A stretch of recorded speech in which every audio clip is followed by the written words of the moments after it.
আসসালামু আলাইকুম। এই যে আমার পিছনে যে ভাস্কর্যটি দেখতে পাচ্ছেন, এটা ইসলামী ভাস্কর্য। এটা হচ্ছে ফেনীর সর্বপ্রথম ইসলামী ভাস্কর্য।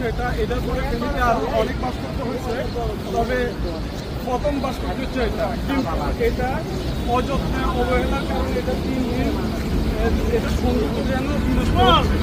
তো আমাদের উচিত এই যে ভাস্কর্যগুলো, এটা কিন্তু এখানে পরিবেশটা এগুলো সংরক্ষণ দরকার।